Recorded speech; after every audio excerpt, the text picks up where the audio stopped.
Hey, what's happening? Country cousin, Big Krit, third co representative forever is a mighty long time. Is out now. Shout out to double album, and you rocking with hot new hip hop.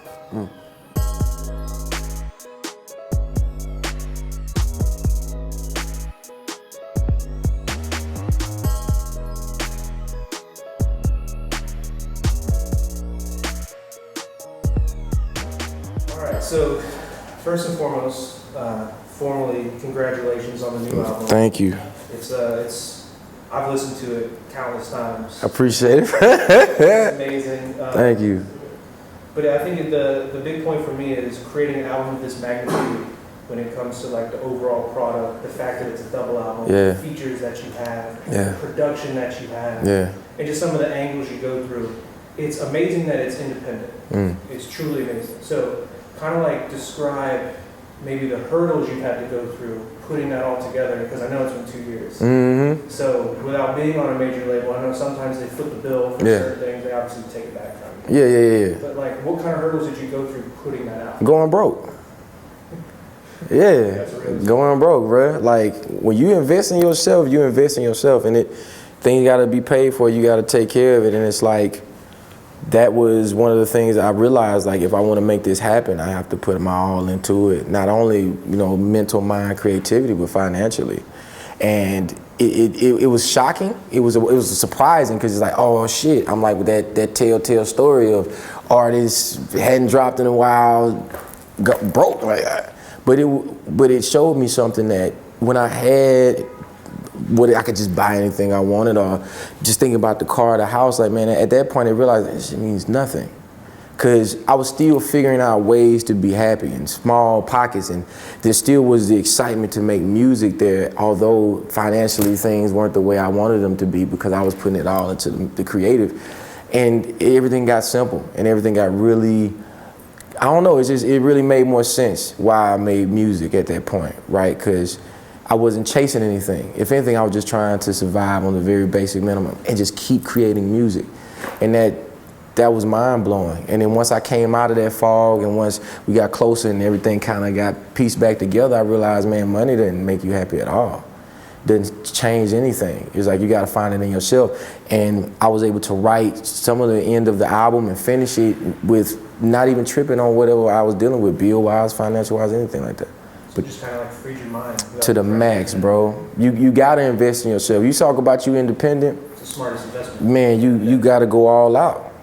Straight up. Ideally, you make it back tenfold. I mean, indeed, yeah, man, indeed. You know what I'm saying? And then I'm not in the red, right? See, there's a difference between being broke and owing somebody, right? Like, I did what I needed to do, but I didn't owe anything. Versus, I did what I needed to do, I'm broke, and I still owe the label. Now that BMI check comes in. Hey. Even when you were on a major, I mean, I guess it's kind of like, did Def Jam support you the right way, whatever. But it always seemed like you moved independently. Yeah. Your mindset was always doing what you wanted to Yeah. do, which is, kind of opposite of what everyone seems to do. What was it like transitioning from like Def Jam into just you?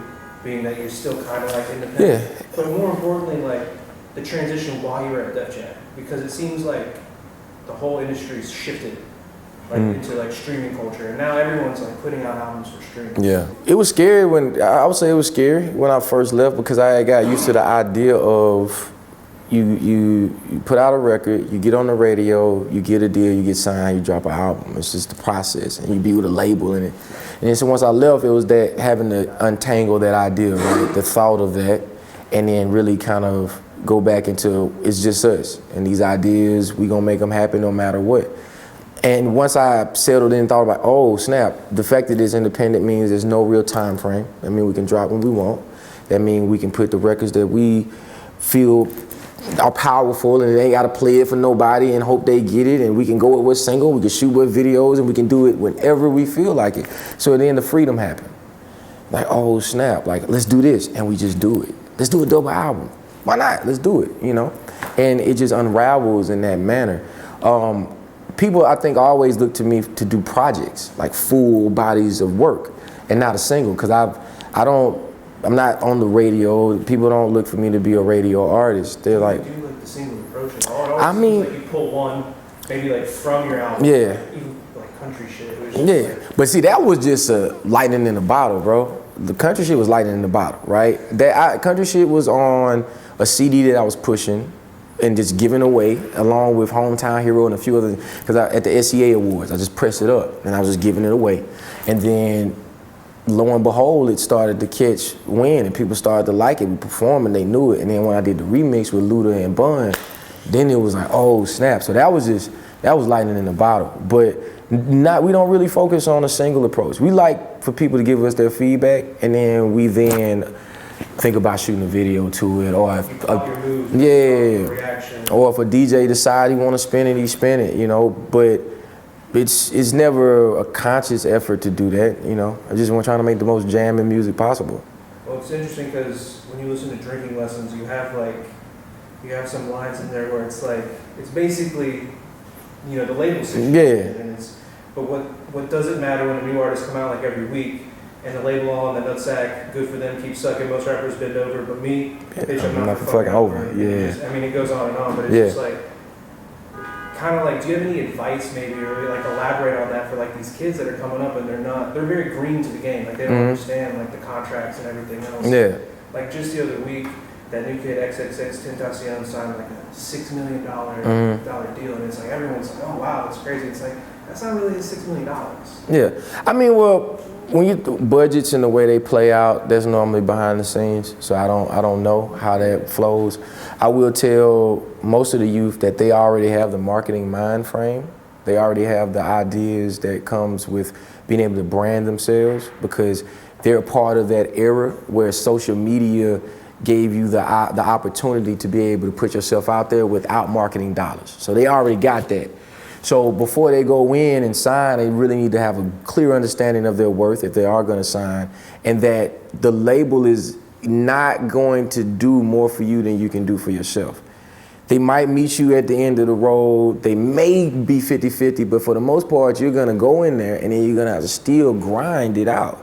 It doesn't stop there, right? Especially now more than ever, when you don't necessarily, back in the day, if you sold a physical copy, that was a physical person that went to a store and bought an album, and they either posted it or people bought the vinyl, or, you know, all these things, and it was all hand to hand. Now it's digital. So you don't necessarily see the person that's always spinning your song. You don't really know what part of the world it's from. You just know that, all right, these people like my music. So I tell a lot of these artists, man, get in touch with your fan base. Try to be as approachable as possible. Understand that you already ahead of the curve with the marketing aspect anyway. Don't blow your budget on chains and cars and stuff, because that money is meant for you to live off of, not to shine with, because you don't have a regular 9-to-5 job. So once you blow your budget, there's no more money. If they do give it to you, now you're further in the red, and you still got to drop an album, market it, shoot videos. And this is the cycle that happens when you see artists that he can't drop his album because it's shelved, because he spent all his budget money, and now he's just gone. He's lost in the sauce. He legally can't release something. It's just because there's nothing. How can you? Yeah. And he's waiting on a single, right? So speaking of you being like so free and everything, the timeline for this, can you maybe, it's been a long time, but maybe talk about the creative process time. Did you start immediately, because you know you had the 12 for 12, and you dropped Free Agent on Sway, and you kind of announced to the world that like, I'm Free Agent now. Is that when you started working on this? No, I was working on that album. I was working on Forever's a Mighty Long Time during all that. I was still like, Keep the Devil Off, I think we started on that January 2016. That record is old to some degree, but it just took time to cultivate it. But it's like we did, it's better this way, because I saw that things were, you know, it's like I needed to put out some music, right? And I was like, I want to put out a tape, like, let's do it. And then we did 12 for 12, but all the while, I was still putting together the album in itself. And Keep the Devil Off is like, that's the longest I've ever worked on a song, right? It's really elaborate. Like, the organs and like some of the breakdowns. Oh man, like, it did not start like that. It did not start like that, my brother. Let me tell you something. It literally went from just me on the song, rapping, and then the building with the choir and having Nikki Greer sing, and then getting the horns, and then getting the organ, and it's just, and then shout out to engineered by Wolf, that's his tagline, Micah, because then it's trying to, how do we figure out a way to make this record continuously move, right? Bruh, it took a while. It took a while, man. I mean, live instrumentation and you add it on top of beats, it kind of separates you from being a producer and a beat maker, because you're actually like composing. Yes, yeah. And I feel like that's one of the things that really sticks out about a lot of your records is your ability to incorporate a lot of live instrumentation. And I know a lot of people think it's like new or different, but like that shit's been around forever. Oh man, way back. UGK. Lord Infamous 3-6 baseline to where's the like, hey, bro, 3-6. Oh my God, 3-6 Mafia, bro, crazy with it, right? Yeah. DJ Paul was classically trained on instruments. You played cello, if I'm not mistaken. I played cello. Tuba. I played in from middle school on throughout high school. That's why I love bass so much. Well, you're bass man. Yeah, man. But like, I guess maybe describe the process more in detail, like with just other tracks. Because obviously, like the organ and stuff, like that's kind of like it's in a special. We went through 7 or different 8 like kinds of organs, and and just trying to find the right one. And then I was able to run into Shedrick Mitchell at Keon Harold's show at Blue Note, and he's the piano guy, killed it. And he also is a huge organ player, man. And I was able to get him to play, and that's how that came out. Is live instrumentation something that's like important to you, just like musically on the ear, or is it something where you're channeling? Because you pay a lot of homage to people. Yeah. Are you trying to like, in a sense, kind of pay homage to those who did it first? Yeah, pay homage and take in consideration that obviously sampling is something that we are known for as far as hip hop is concerned. But then trying to figure out a way to start creating music that people will sample from me, right? With an original idea. And the realization that it's these records that we do decide to sample were perfect in nature anyway, because they put every instrument that they wanted to put in it, they did what they did to it, and then you're just hoping you don't mess it up, right? You're hoping you don't add too much. And so at some point I decided I just figure out a way to create something that feels like a sample, moves like a sample, but it's not. It's new, it's a new idea, it's fresh, and then with hopes that somebody will hear it and then sample my stuff, right? And I think that's where I wanted to go. And then live instrumentation always moves. It's never the same. It's forever changing. And I wanted the album to feel like that, where you couldn't tell what was gonna happen. It's very easy to get caught up in an 8-bar loop, and that's it. But I wanted everything to flow and the breakdowns and to just transcend. And every time you think the song is over, it just gets crazier. When it comes to sampling, just side question: do you ever because this happens to me? Do you ever listen to a sample and it's like too good that you just you don't even touch it? Definitely. It's like I don't even want to. Oh man, definitely. I love New Birth. It's a group. New Birth. Oh my God. And that's one of those groups where every song is like there's a part that you can take, right? And I'm just like, I'm gonna let that be. BB King's Thriller's Gone, man. Now, mind you, it makes so much sense. But it's hard to flip that song. Like it's hard for me to be like, because it's that thin line of messing it up. Exactly. Yeah. Well, speaking of kind of the 8-bar synthesized stuff, it's kind of always been around, but like it seems to be at the forefront today when it comes to like making. I guess it's been in hits, but like nowadays it's like everyone on SoundCloud doing their thing. It's like it's the same style of beats. It's the same FL Studio.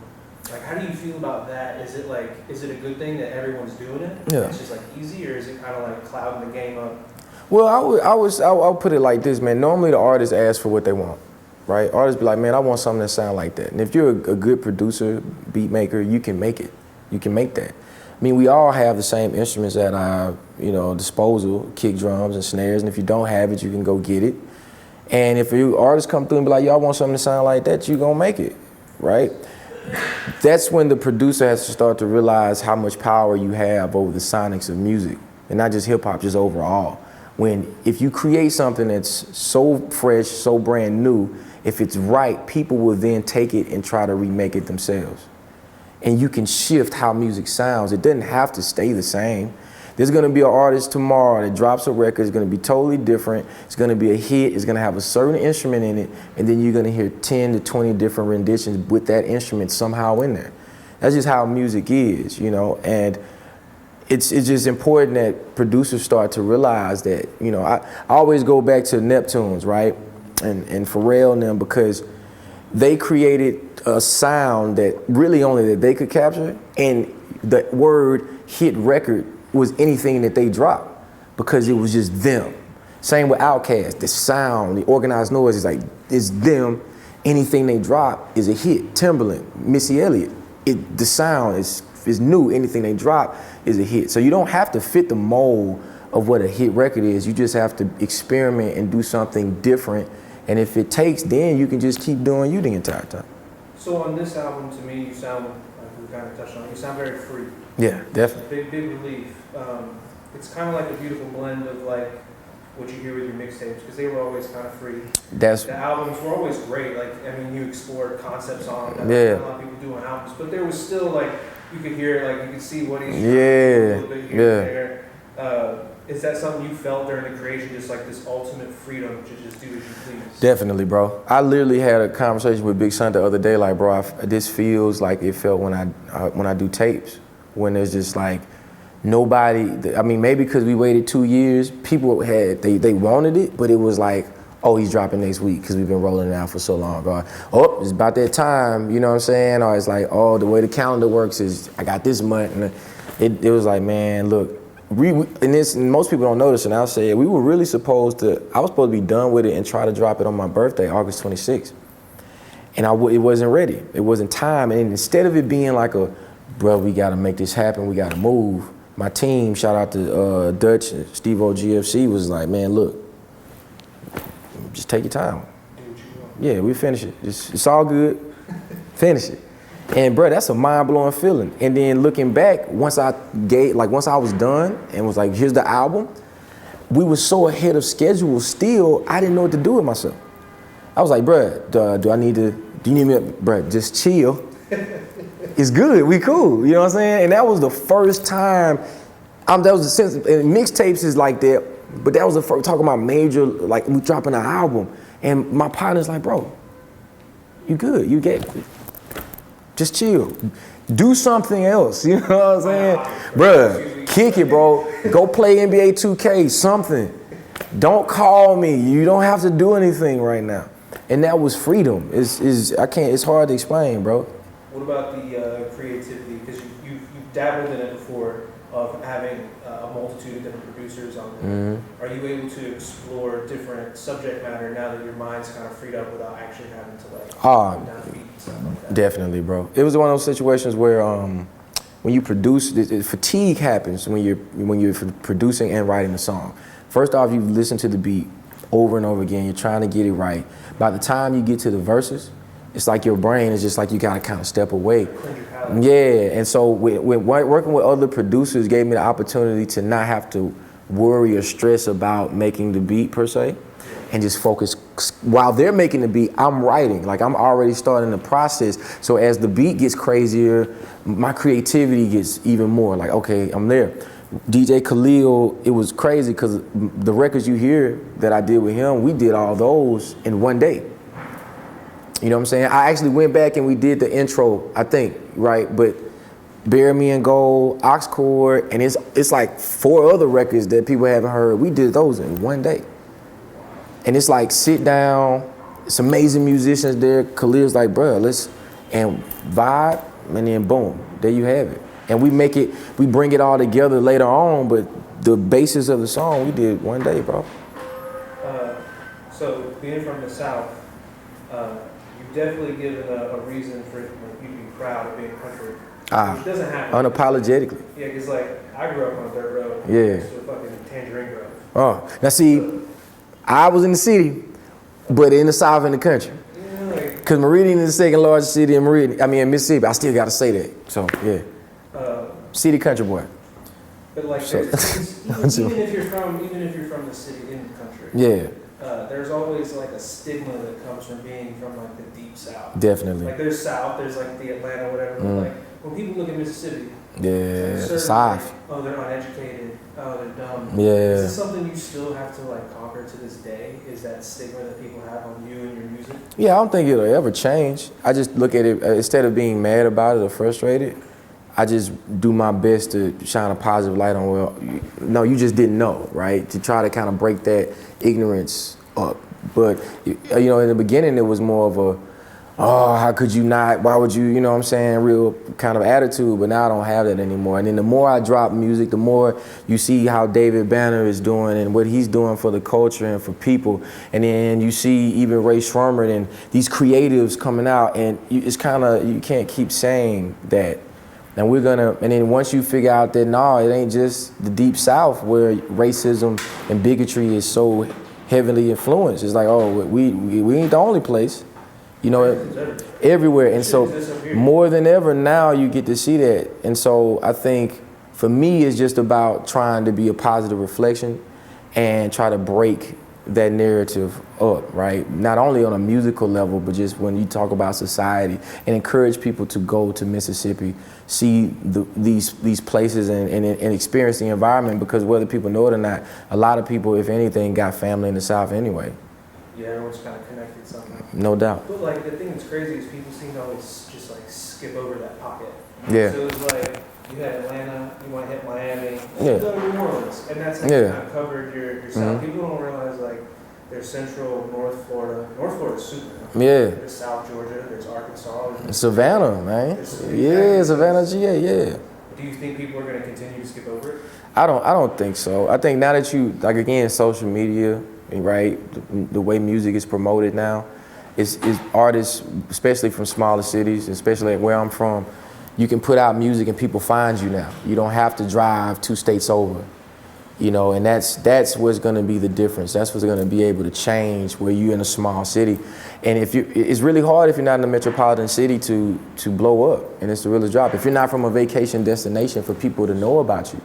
And so I think it's made it easier now with music and being able to use those platforms. You just got to make sure you're jamming and stay consistent.